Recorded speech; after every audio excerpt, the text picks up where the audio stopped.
At 9 o'clock the doctor was escorted out to his car by the mother and father, who handed him his bag.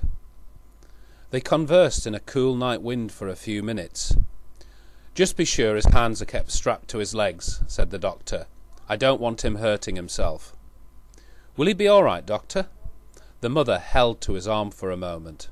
He patted her shoulder. "Haven't I been your family physician for 30 years? It's the fever.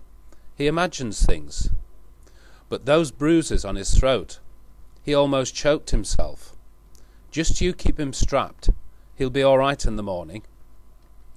The car moved off down the dark September road. At 3 in the morning, Charles was still awake in his small black room. The bed was damp under his head and his back. He was very warm. Now he no longer had any arms or legs, and his body was beginning to change. He did not move on the bed, but looked at the vast blank ceiling space with insane concentration.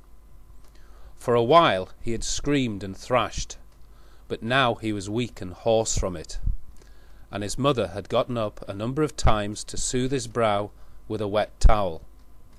Now he was silent, his hands strapped to his legs.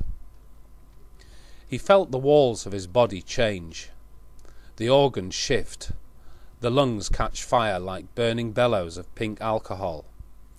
The room was lighted up as if with the flickerings of a hearth. Now he had no body. It was all gone. It was under him, but it was filled with a vast pulse of some burning, lethargic drug. It was as if a guillotine had neatly lopped off his head, and his head lay shining on a midnight pillow, while the body below, still alive, belonged to somebody else. The disease had eaten his body, and from the eating had reproduced itself in a feverish duplicate. There were the little hand hairs and the fingernails and the scars and the toenails and the tiny mole on his right hip, all done again in perfect fashion. "I am dead," he thought. "I've been killed, and yet I live. My body is dead. It is all disease, and nobody will know.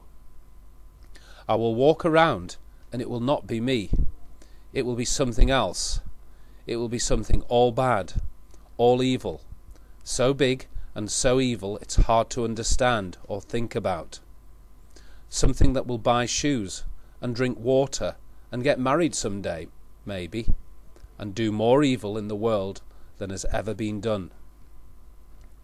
Now the warmth was stealing up his neck, into his cheeks like a hot wine. His lips burned, his eyelids like leaves caught fire. His nostrils breathed out blue flame, faintly, faintly. "This will be all," he thought. "I'll take my head and my brain and fix each eye and every tooth and all the marks in my brain and every hair and every wrinkle in my ears, and there'll be nothing left of me." He felt his brain fill with a boiling mercury. He felt his left eye clench in upon itself, and like a snail withdraw, shift. He was blind in his left eye. It no longer belonged to him. It was enemy territory. His tongue was gone, cut out. His left cheek was numbed and lost. His left ear stopped hearing. It belonged to someone else now. This thing that was being born, this mineral thing, replaced the wooden log. This disease replacing healthy animal cell. He tried to scream, and he was able to scream loud and high and sharply in the room, just as his brain flooded down. His right eye and right ear were cut out. He was blind and deaf, all fire, all terror, all panic, all death. His scream stopped before his mother ran through the door to his side. It was a good clear morning, with a brisk wind that helped carry the doctor up the path before the house. In the window above, the boy stood, fully dressed. He did not wave when the doctor waved, and called, "What's this? Up! My God!" The doctor almost ran upstairs. He came gasping into the bedroom. "What are you doing out of bed?" he demanded of the boy. He tapped his thin chest, took his pulse and temperature. "Absolutely amazing! Normal! Normal, by God!" "I shall never be sick again in my life," declared the boy, quietly standing there, looking out of the wide window. "Never." "I hope not." "Why, you're looking fine, Charles." "Doctor?" "Yes, Charles." "Can I go to school now?" asked Charles. "Tomorrow will be time enough. You sound positively eager." "I am. I like school. All the kids. I want to play with them, and wrestle with them, and spit on them, and play with the girls' pigtails, and shake the teacher's hand, and rub my hands on all the cloaks in the cloakroom. And I want to grow up and travel, and shake hands with people all over the world, and be married, and have lots of children, and go to libraries, and handle books, and all of that I want to," said the boy, looking off into the September morning. "What's the name you called me?" "What?" the doctor puzzled. "I called you nothing but Charles." "It's better than no name at all, I guess," the boy shrugged. "I'm glad you want to go back to school," said the doctor.